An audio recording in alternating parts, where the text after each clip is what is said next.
Good evening, everyone. Thank you for joining us this evening at our family table. We welcome you to our family table so we can discuss issues and concerns of our community. But tonight's discussion is all about reopening and what we're going to do around reopening. I would like to begin by having a little discussion about the fact that we have things to celebrate before we start talking about reopening. We have many things to celebrate. And so if I could have Mr. King to go to our next slide.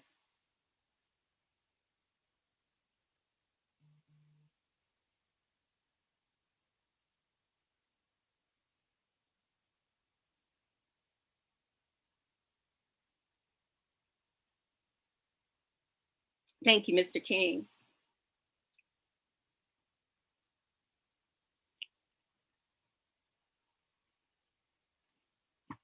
So first and foremost, we can celebrate our honor roll recipients for the second quarter. We have 697 students that did fabulously this quarter, and also 139 who were on the principal's honor roll, and they received a 4.0 or higher. And I think that deserves a round of applause that even in our virtual learning setting, we have kids with meeting with great success. Thank you. Next slide. Another great celebration and has been that we had the Great Sight Word Challenge for our kindergarten through second graders. And it was amazing that our students in kindergarten through second grade were doing Dutch words, sight words at the fourth grade level. For our kindergartners through second grade. And I think my babies deserve a round of applause. Thank you. Next up, as we've been doing virtual learning, we know that learning doesn't just take place in the classroom, that sometimes we have to get out. And our way of getting out this year has been virtual field trips. And we have done over 50 of them. Here is one that we did with our fifth grade students, where they traveled to NASA, and they surely enjoyed that building a satellite. So thank you. Our PBIS for positive behavior, we've been giving incentives to all of our students who have earned it by what? Attending, work habits, perseverance, and following classroom expectations. It's been a pleasure to be able to do monthly incentives, and we have been doing movie day. And the students have really enjoyed being recognized for their perseverance and following directions and all of that. But they also enjoy being with their friends watching a movie. So that has been rewarding. Our celebration this month of Black History has been great in all different classrooms as well as different content, and we've been celebrating it across grade level. But I have to emphasize that Miss Lee, our coordinator of public speaking, has been marvelous. And we have been able to present our students to the classroom every morning. So I just want to give you one instance of where that took place. Mr. King, if you could click the link.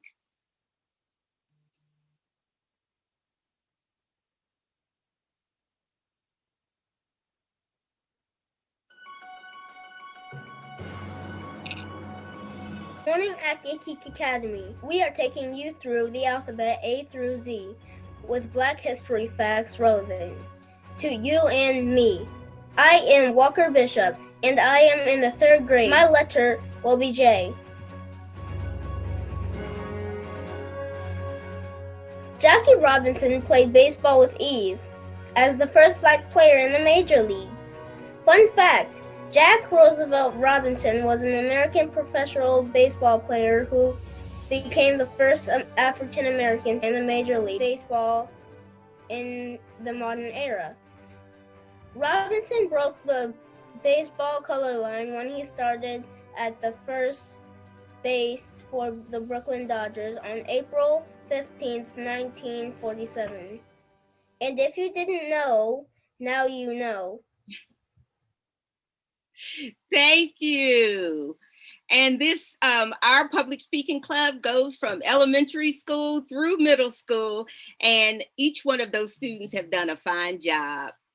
Our next up celebration is in March, and our students have been practicing and working with Miss Brackett, our media specialist, and preparing for Women in Wax. And again, those students have been chosen across grade level and are excited to present. So I hope that you have March 31st on your calendar to join them. Thank you. So here we are. History is repeating itself. So let's take a glimpse. I think that sometimes we think that we're doing everything for the first time, and that's not the case. 1940, ladies and gentlemen, there was a pandemic then. I wonder if our listeners know what pandemic that was. It was polio. And students did distance learning. As you can see, it wasn't computer-based. It was done on the radio. But today, this is how we do it. And our kids have been engaged in distance learning. So the purpose of us coming together tonight is to provide you with the understanding of the planning and preparation that the county as well as Accokeek Academy has developed in order to effectively and efficiently reopen schools for staff and students to an in-person hybrid model of instruction, which we'll go into more detail about. So during this presentation, we will provide you with information that we have available today. Please know that adjustments are being made daily to the plan. As we and our partners in this journey, we will continue to keep you informed of the updates as we get them.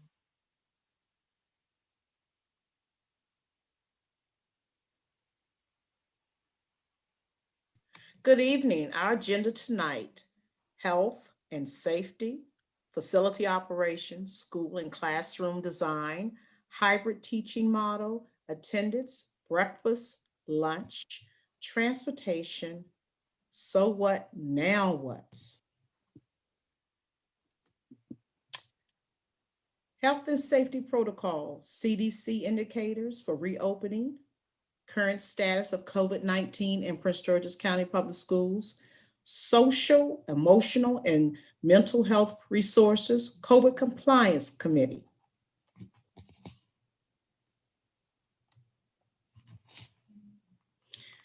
Prince George's County and Accokeek Academy would like to assure we will be using the CDC guidelines to develop protocols, procedures, and process to ensure the health and safety of students and staff as we mitigate and respond to COVID-19 pandemic. Thank you, Dr. Jelks. In addition to that, CDC has also issued guidelines as it relates to when schools are ready to open.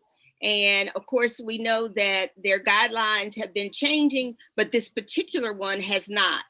And if you look under the yellow column, which says moderate risk of transmission in schools, you will see 5% to 8%. And we, as Prince George's County, falls in that category. In addition to that, on PGCPS's website, you can find the Prince George's County COVID-19 dashboard, which changes every single day. And so please, it is a great resource to get some understanding about COVID-19 in our county.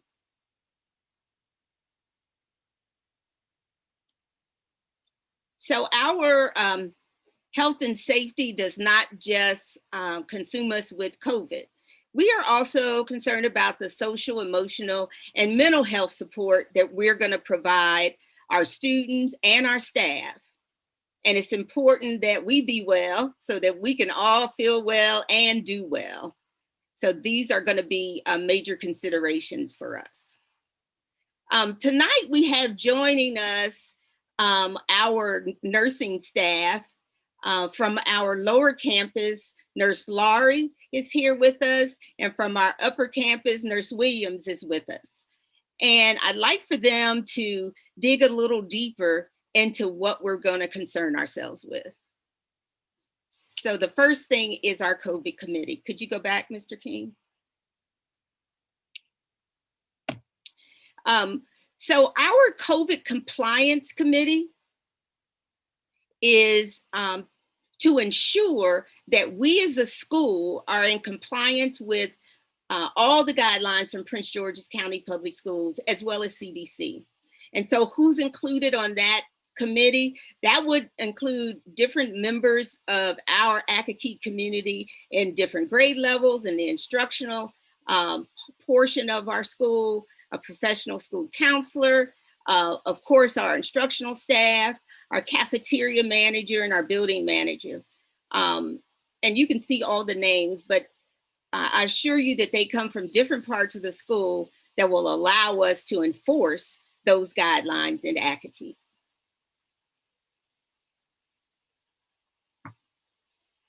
So our facilities in preparation for reentry. So our custodial staff and also building services has been preparing us for reentry for some time, and they continue to do so. So among the things that they are providing are making sure that all of our restrooms have the proper instruments, to include soap dispensers at every sink, to make sure that we have the right supplies available to ensure that everything is safe, that we have ordered enough PPE and sanitizers and disinfectant. And so we are in the process also of looking at different ways of ensuring that we're safe as a school.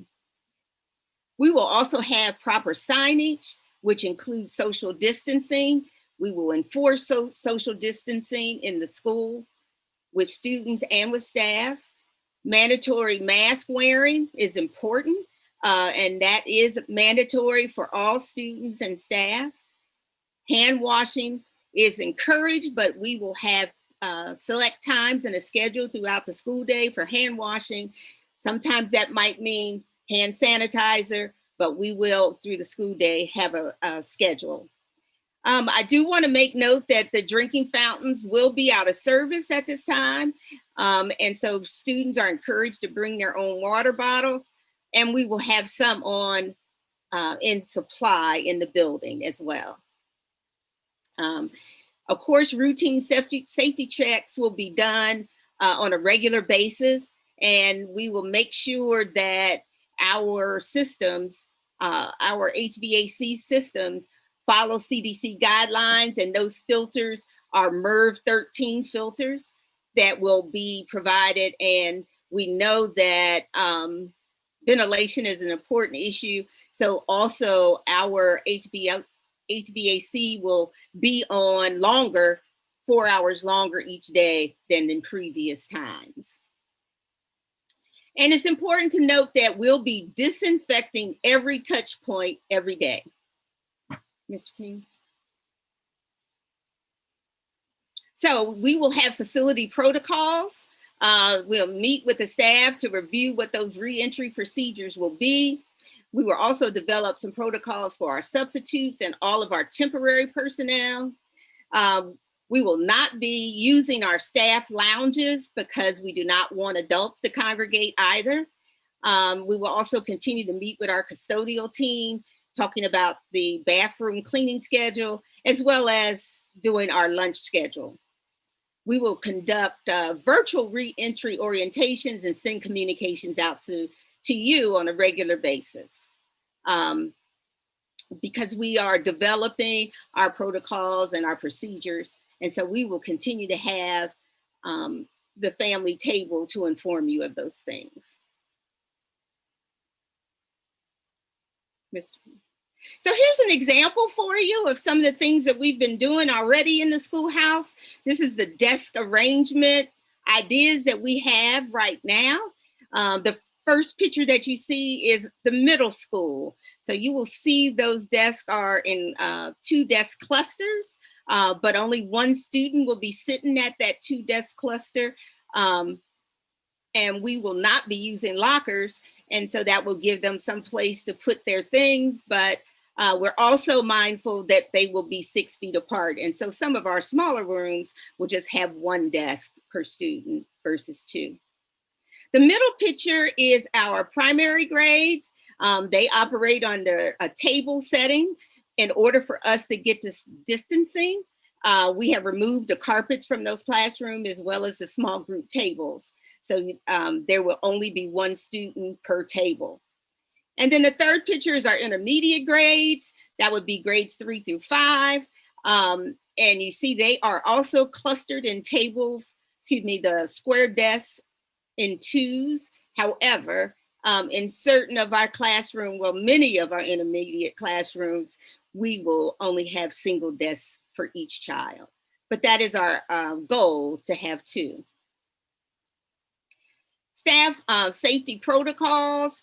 I won't go over these in detail, but I will say that we will have in place a daily staff check-in with regard to their health.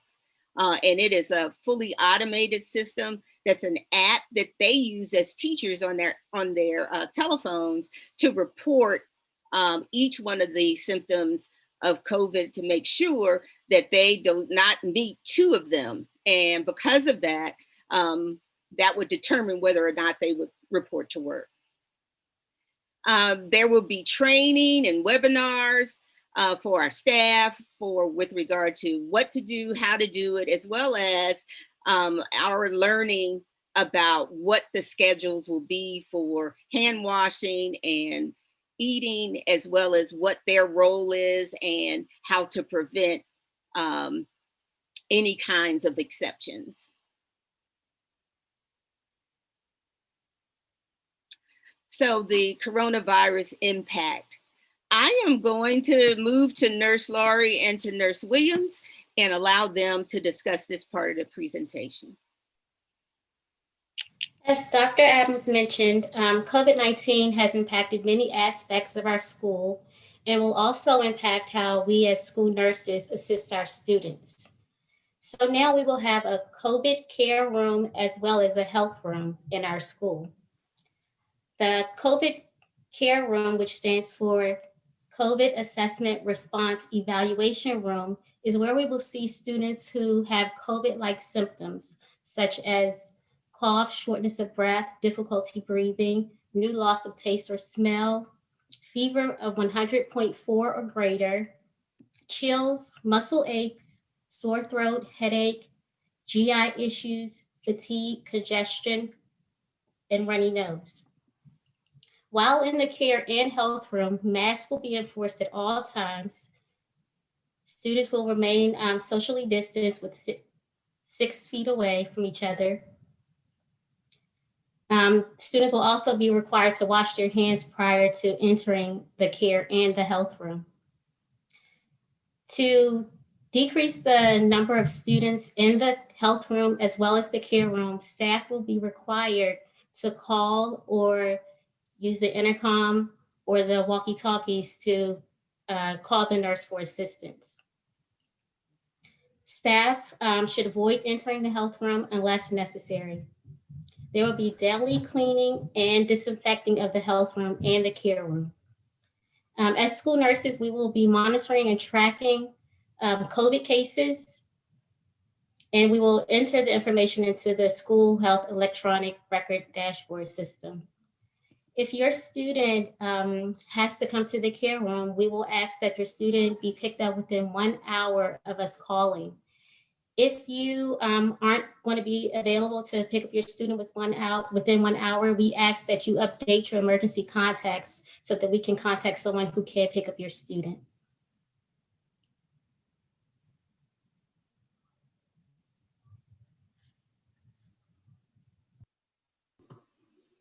So reporting COVID-19 cases. It is imperative that everybody recognizes that for public health, it's responsibility of everyone to report COVID cases or exposure to COVID-19 as soon as possible. All reports will remain confidential, and in the event that school is informed, here is the chain of command. Dr. Adams or Nurse Williams or I will contact the Office of Health Services and instructional director, Dr. Fawcett, and building supervisor, Mr. Hill. The Office of Health Services will then notify the PJ Health Department, and instructional director notifies the associate superintendent, Dr. Curry, and he will then notify the superintendent. The superintendent will then notify the chief executive officer. The school will then follow the guidance of the PGCPS notification of staff and family of quarantines, closures, reopenings, or any other requirements. Next slide, please. So contingency plan for COVID-19 positive cases. The principal and school-based COVID compliance committee will follow the 4-step plan. First is isolating and quarantining. Once a positive COVID-19 case is identified, the student or employee will not be allowed to return to school until released by physician or public health official. At this time, PGCPS also requires a negative PCR test. It's not the quick test, the rapid one. It's the one that actually identifies the genetic material of the virus itself. Second, addressing and isolating. We will identify and address everyone who was in close contact with COVID-19 positive person. The close contact means someone who was within 6 feet of the infected person of a cumulative of 15 minutes or more over a 24-hour period. All employees and students who were in close contact will be sent home. The current CDC guideline has changed from 14 days to 7 to 10 days. However, as of today, PGCPS will continue to follow the old guideline of 14 days. We will be cleaning and disinfecting the classrooms or school according to CDC guideline as well. That guideline also says that isolated COVID-19 cases will no longer need to result in school building closures. However, multiple cases within 3-day period will continue to affect the school building as in closure. Finally, the notification. As recommended by CDC, PGCPS will notify all employees, parents, and guardians of students who were in location where the contact may have occurred. And that as individual that was positive still remained confidential, and the identity will not be disclosed. Nurse Lori, could you explain the difference between isolation and quarantine? So if you are ill with symptoms, you should be in isolation. If you are not presenting with any symptoms, you can remain in quarantine. Thank you. One of our assistant principals, Mrs. Crook, is going to talk about hybrid teaching model this evening. Ms. Crook. Hi, good evening, everyone. So currently we're in remote learning and we're moving into the hybrid learning model starting in April. And so I'm going to go over what that hybrid model will look like. Mr. King. All right, so we're preparing for our face-to-face instruction. So I'm going to show you what the difference is between what it's going to look like in elementary and middle. So in elementary, that's grades kindergarten through 5th grade. In middle is grades 6 through 8. Face coverings will be required for both elementary and middle school. And I know a couple of few parents asked those questions with Dr. Golson this evening, but our kindergarten through 2nd grade students, yes, they will be required to wear their face masks all day. Capacity for both elementary and middle, it's 15 students max in each classroom. That's our capacity for elementary and middle. In both elementary and middle, the distance for desk and our seats are 6 feet apart. The location of those desks will be assigned by teachers to assist with contact tracing. Desks are to face in the same direction. So normally when kids come to school, they're sitting next to each other. Some are sitting at tables together, maybe across from one another. During this hybrid model, students will be sitting at a table by themselves or at a desk by themselves facing in the same direction. And students will work in their own personal and designated space. Our facilities use, the gymnasium, the media center, those places in our building may not be used for those traditional functions.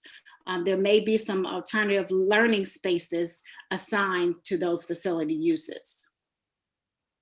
Staff development. In order to prepare our instructional staff for implementing a hybrid teaching model, T3, which is our technology training team, will continue to offer training sessions for teachers and interested staff members from February to June 2021. And the training will focus on our synchronous and asynchronous teaching, managing and organizing the classroom, creating and engaging presentations, checking for understanding, and those dates and times will be posted on the T3 website. Now, what the hybrid teaching model will look like. So based on your last name, on Monday and Tuesday, there will be in-school instruction for Group A, that student cohort A, on Monday and Tuesday, while cohort B will be at home. And then it will switch. On Thursday and Friday, that B group will now be in school and that A group will be virtual. On Wednesdays, that will be virtual learning for all students. So again, the hybrid teaching schedule. So in school, we have that Group A that I mentioned on Monday and Tuesday, and then Group B, they're virtual. And then on Thursday and Friday, it's reversed. Group B will be in school, and then Group A, virtual. And then on Wednesday, that's asynchronous work for all students. So what that looks like, that could be small groups, which you notice on Wednesdays, teachers have small group instruction now. So that would remain the same. Intervention groups, maybe some enrichment, teacher office hours. There'll also be some planning with the teachers in their grade level and content planning. So instructional materials. So we know we're preaching safety when we come back to school. So safety is first. So mask, clean hands, social distancing, and no sharing. So it's going to look totally different. So parents, you must stress that with your students. If you decide on coming back to school, kids cannot share pencils. They're not going to share crayons, not sharing manipulatives. They're going to come with their Chromebook or with their iPad, the same device that they're using at home. They're going to use that same device when they're in school. Students are required to bring those laptops to school every day that they're assigned. And we're stressing that their laptops must be charged, laptops or iPads. So normally when you come into a classroom, there's carpets, there's small group tables. All of the small group tables are being removed from the classrooms. There are no gatherings where students are going to be seated close together, because remember, we're keeping social distance 6 feet apart. So no small groups, no area rugs, no table instruction. So to minimize the spread of germs, students should bring their own scissors, crayons, glue, and pencils. Students may use their own individual manipulative kits. In the kindergarten through second grade, they've received manipulative math kits. They can bring those same kits to school. We just ask that kids do not share those materials. Toys that cannot be sanitized will not be used. Children's books and other paper-based materials are not considered high risk for transmission. All textbooks can be accessed through Clever. Instruments for band can be retrieved for the school for use. PE in recess is going to look totally different. Students will not be playing together during recess. Students, when they go out for recess, they're going to have their own space where they can play, run around, get some air, but they will not be confiscating and playing together. So the PE equipment that we have outside is going to be limited use, and no direct student-to-student contact will be allowed. We're going to continue with the virtual field trips, assemblies, all parent conferences, IEP 504 meetings. All of those meetings will remain virtual, and no school performances, but we will continue them virtually. Thank you, Ms. Crook. We're going to talk a bit about attendance and what that looks like in the hybrid model. I'm going to ask Ms. Morphew, our 3rd through 5th grade assistant principal. Hi, good evening, everybody. So hybrid versus distance learning. So Prince George's County has to follow the state and local guidance to collect attendance, just as we have when we were in school. So we are responsible for identifying, collecting, and transmitting that data not only to Prince George's County Public Schools, but to our local, state, and federal agencies for the purpose of compliance, accountability, and to get our school system funding. So it's important that our teachers are accurate in their attendance and that our students come to school. So daily attendance for physical and virtual learning is a requirement. So as reminders, students not present on days of live instruction, whether it be physical or virtual learning, will be considered an absent day for them. All work that was assigned during students' absence is required for submission via Google Classroom. As Ms. Crook said, students will be using their Chromebooks or their iPads, so all their assignments will be sent in through their Google Classroom. During distance learning, only if a student experiences technical issues or internet outages, it's important, parents, that you notify the teacher or school staff member immediately so we can make sure that we mark that student having technical issues. Now, when we do that, you may see that the child may be marked absent in SchoolMax, but we do code that as a TC. So it is an excused absence, but we have to code it. So it's important that you notify us immediately. However, if they are absent with that technical issue, they still are required to complete that work when that issue is resolved. So they need to submit that work when it's completed. So attendance matters. And of course, some of us are working from home. Some of us may be school-based at that time if we do the hybrid model. So parents are required to notify the teacher of the student's absence before the next instructional day. So say, for instance, your child is ill, please, please, please, I cannot stress this enough, let the child's teacher know that your son or daughter may not be in school that day, so they can mark them accordingly and send you that work that they may be missing. If a student is absent 3 consecutive days, your child needs a physician's note. And you can email that note to Ms. Mason or your child's teacher, and we can make sure it gets documented. Teachers, school staff are required to contact parents or guardians for chronic or habitual absenteeism. If we have an issue where we're having students that have chronic or habitual absenteeism, we may contact a pupil personnel worker, the school counselor, or the administrator, and staff will call. We may conduct virtual or physical site visits for wellness checks or send formal notifications.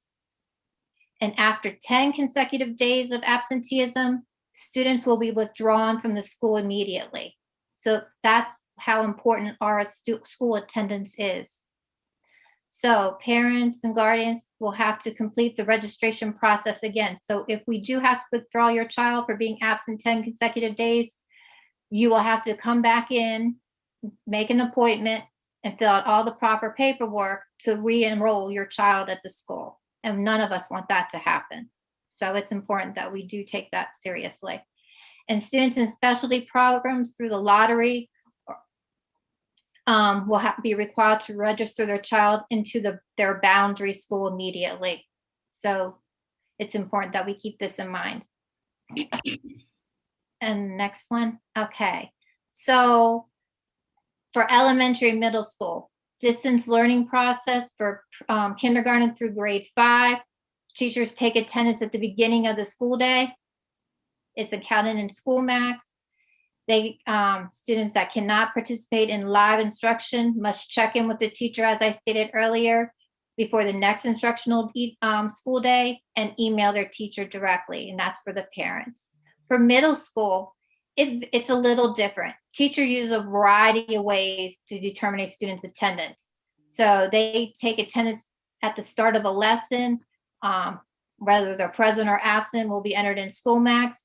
Sometimes they go through their Zoom log to check, to confirm if the student logged in, and it validates the student's attendance. So middle school does have that difference. Asynchronous Wednesdays, as Ms. Crooked stated, a student will be counted present for distance learning with a DL code, which will be entered. If a student does not complete one or more of the following assignments, like submit an assignment to their teacher, participate in an asynchronous lesson, such as a small group, enrichment, etc., they will not get that present code. Meet virtually with a Prince George's County teacher, maybe they're receiving special services, or complete an online educational tool such as Dreambox or iReady or Ingenuity. I know middle school uses Ingenuity and primary grades have iReady. So those are the things that need to be completed in order to keep that present mark that they start with on Wednesdays. And then lastly, for elementary, our special education students, we have flexible options to be considered for those attendance-based for special needs who may have individualized education plans. Participation in live instruction, completion of asynchronous learning activities and assignments.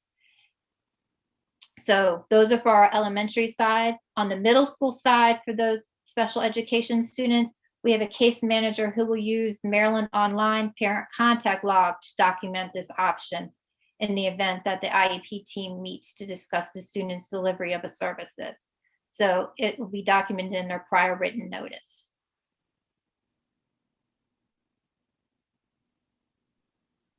All right. Thank you, Ms. Morphew. Yeah. We're going to move to operations, and of course, safety is our #1 priority, and every decision that we're making is with regard to the safety of everyone. Mr. King is going to discuss these items. Thank you, Dr. Adams.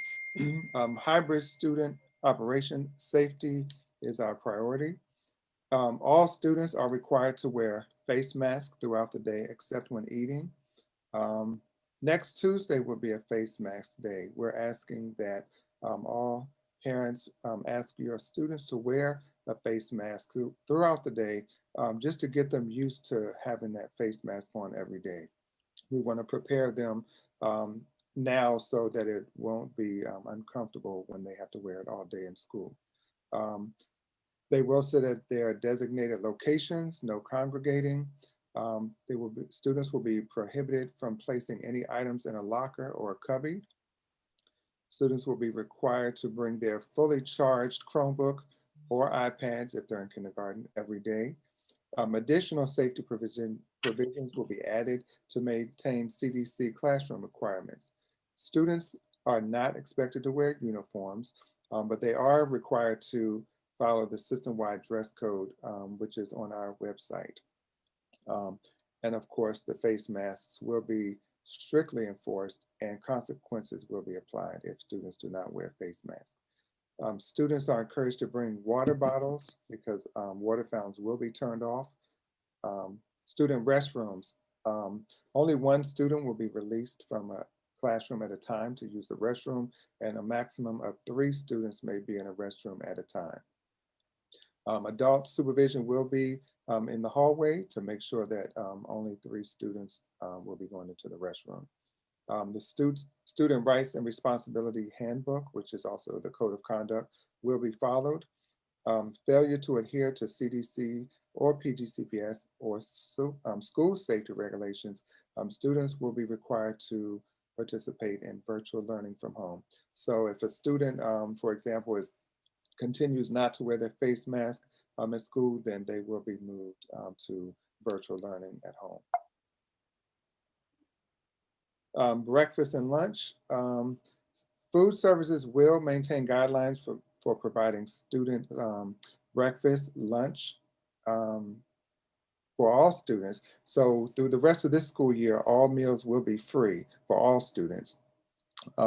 Families are encouraged to complete the meal benefit form online, which is in the best interest of your student, because you may qualify for other things as well. Virtual learning, Accokeek Academy will serve as a food distribution site. Parents and guardians can retrieve meals from the students or for students by providing school's lunch pen or the student's ID or copy of the report card. We do that now and we will continue. Prepackaged meals will be distributed between 10 a.m. and 1 p.m. at identified schools locations on Mondays and Wednesdays only. And we are one of those locations. Students will pick up prepackaged breakfast as they enter the building and proceed to the classroom to eat. So students will eat their breakfast in the classroom. Designated areas will be provided for breakfast and non-breakfast entry. Teachers will use class assignment sheet to confirm who received breakfast. Students will receive a warm or cold prepackaged lunch to eat in the classroom or designated area. Currently, we are trying to work on a plan to make sure that students are eating in the cafeteria. It just depends on how many students we have at one time. Students can retrieve an additional prepackaged breakfast, lunch, and supper at no cost to take home at the end of the day for the days they're not on campus. So for example, if a student leaves on Tuesday, they will not be there Wednesday, Thursday, or Friday. They can pick up meals for the rest of the week. Transportation, all PGCPS bus drivers and aides will participate in a mandatory pre-service 2 weeks before re-entry.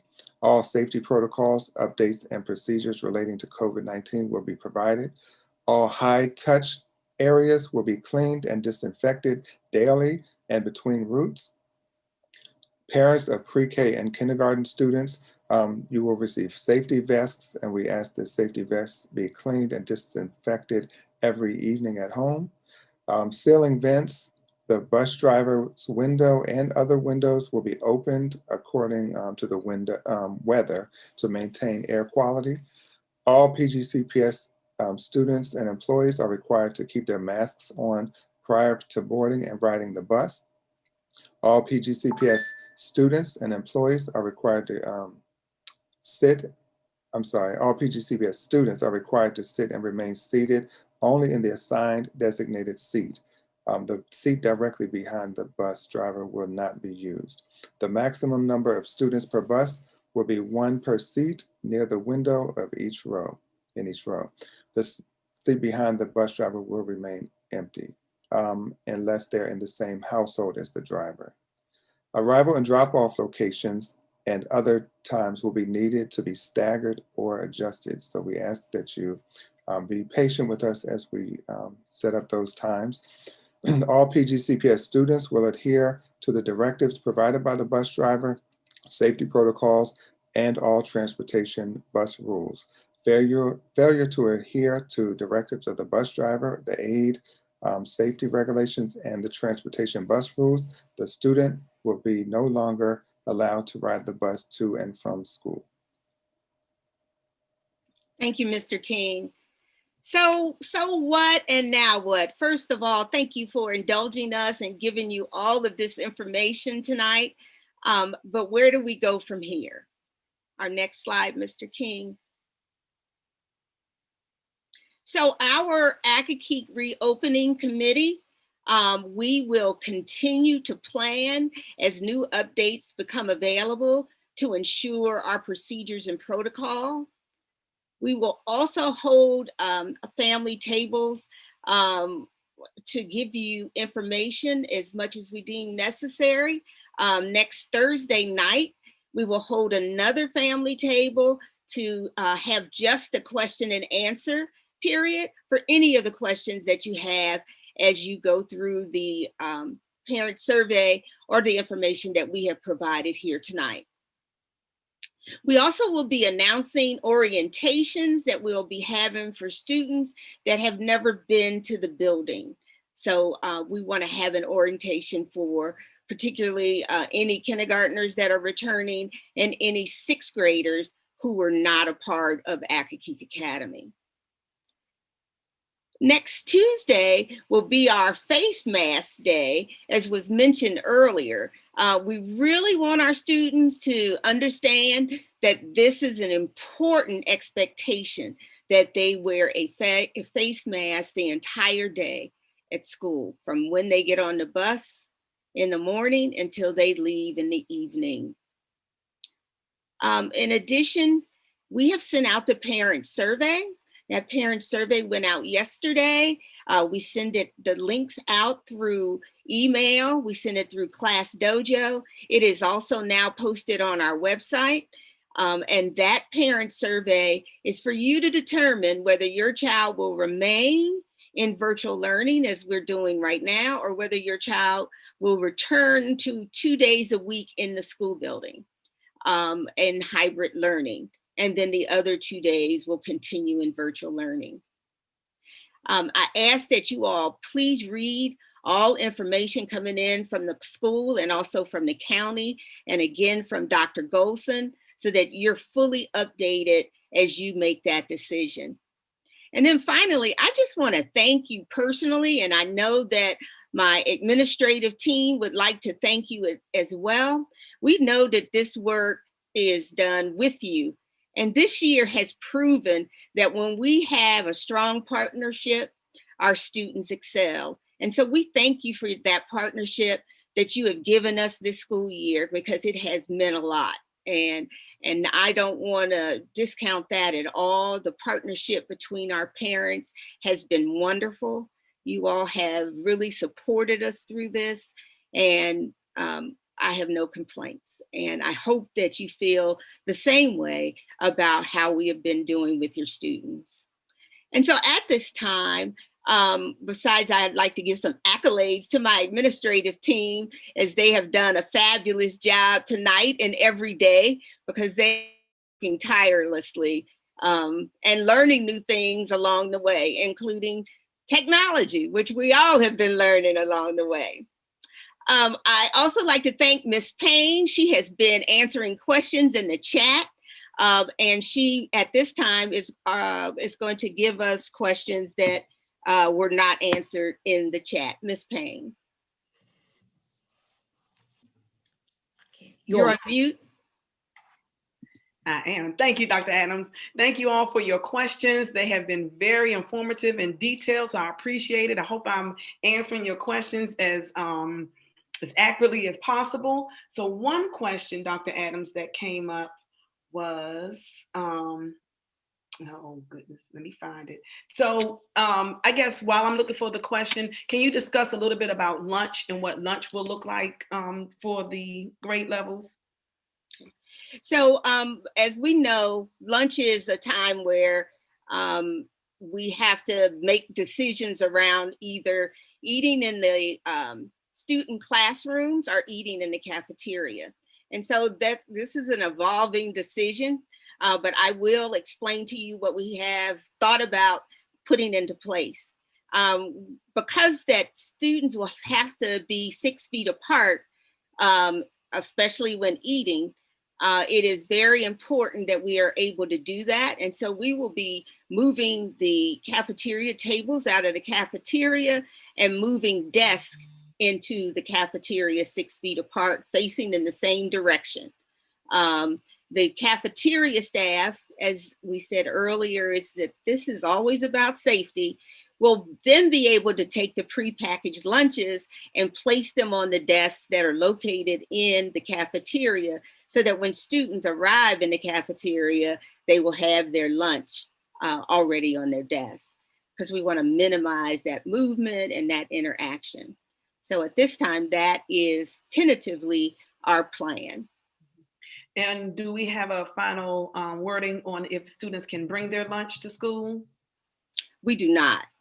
Of course, those students who have allergies are always permitted to bring their lunch. But in terms of in general, I just want to find out for sure. Okay, and I'm glad you brought up allergies. Another question that came through the chat was if a student has allergies, and since the students are going back during allergy season, what would be the best method of letting their teachers and nurses know that it's allergies as opposed to possibly having, an ailment? I'm going to defer that question to the nurses.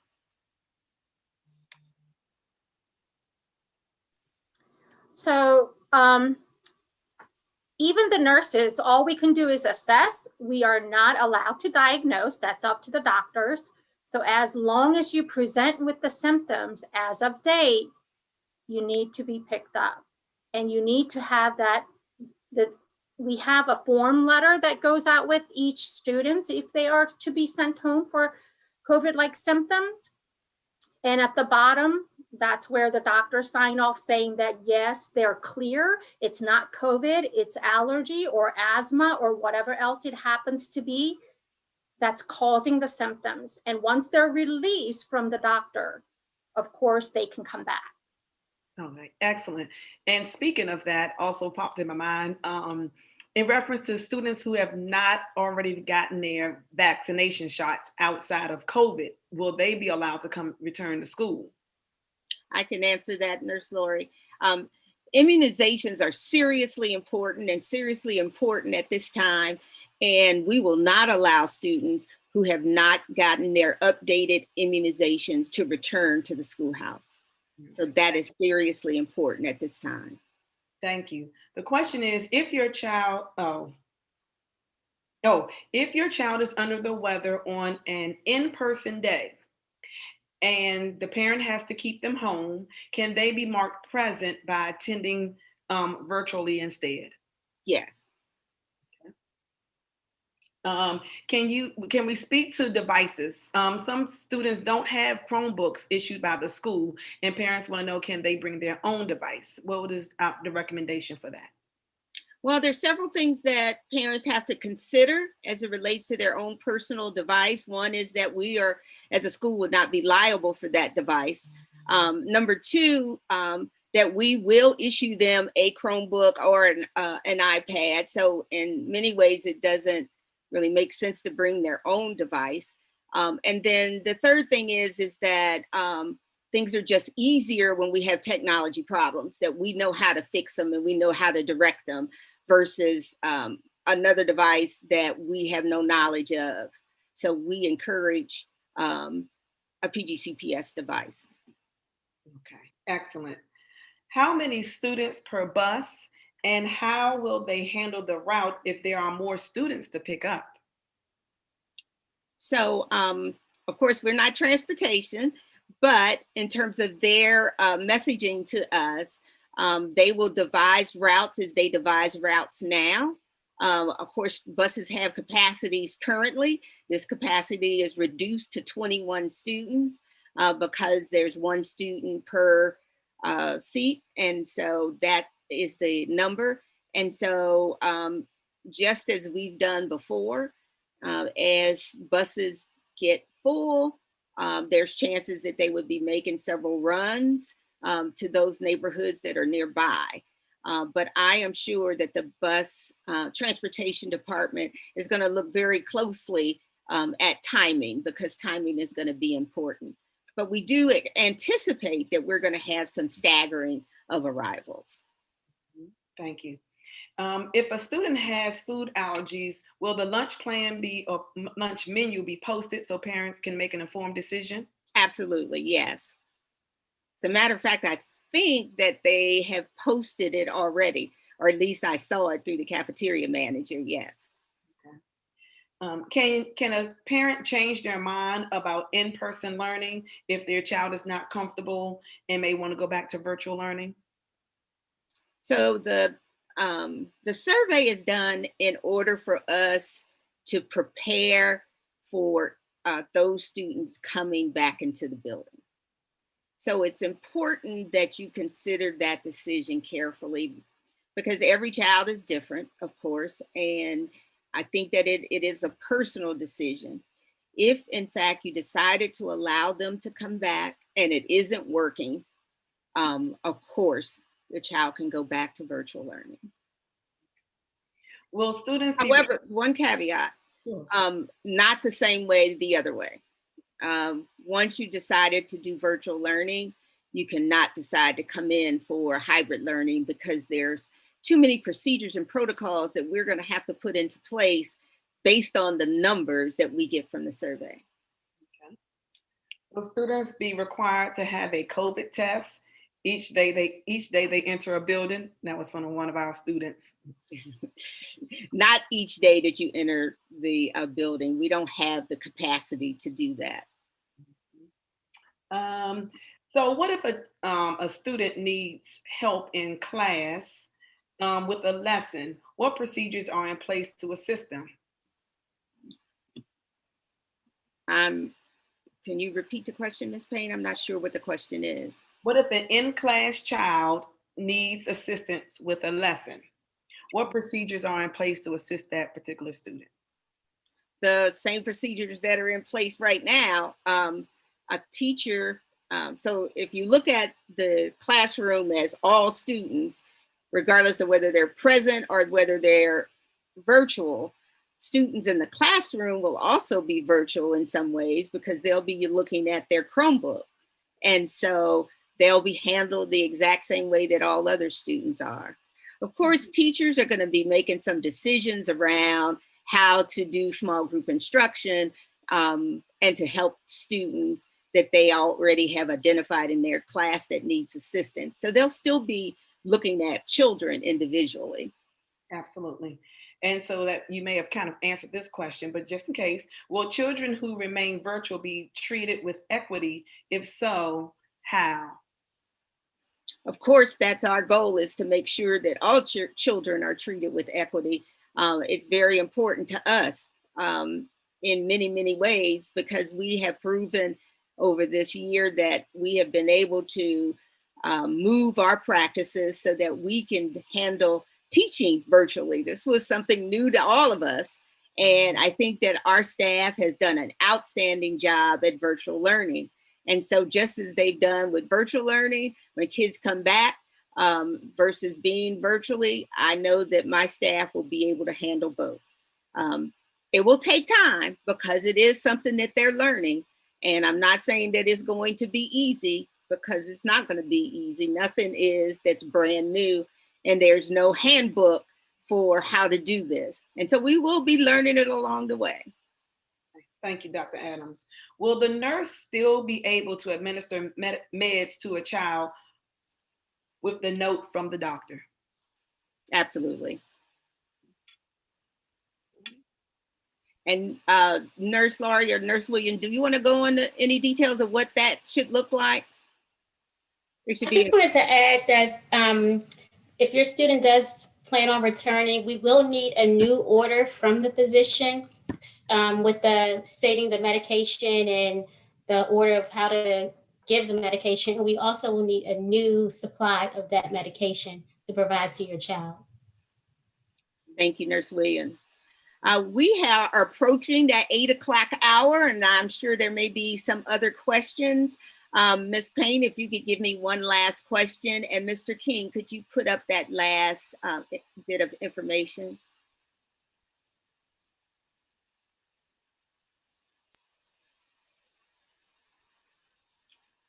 Thank you, Mr. King.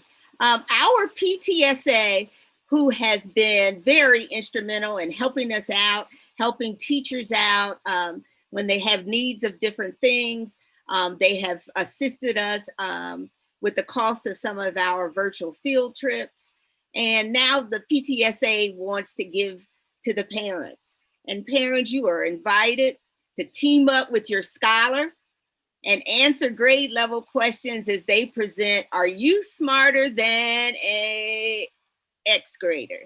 So on the 26th of February at 7 p.m., they will be presenting this, and they will have trivia questions as well as prizes. So I invite you to come to their event. I think it's going to be exciting. So remember, it is parents and their scholar. Ms. Payne, one last question. One last question. I'm trying to choose which one would be the best. Let's see. I guess just to kind of reiterate, going back to the allergy, one parent, I guess the follow-up to that first question is if the child does have allergies, and can a note be provided ahead of time? Nurse Lori, is that possible?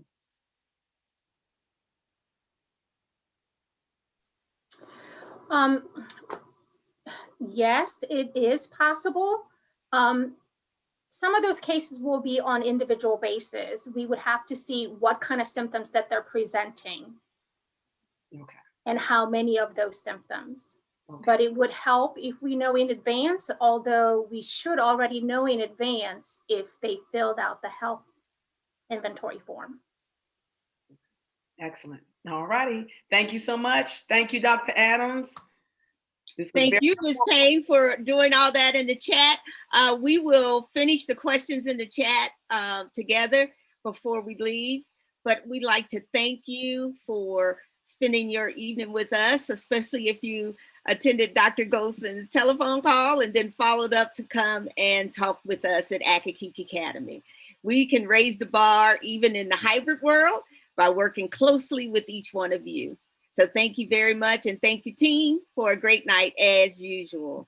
Let's raise the bar the Accokeek way. Have a great night on purpose.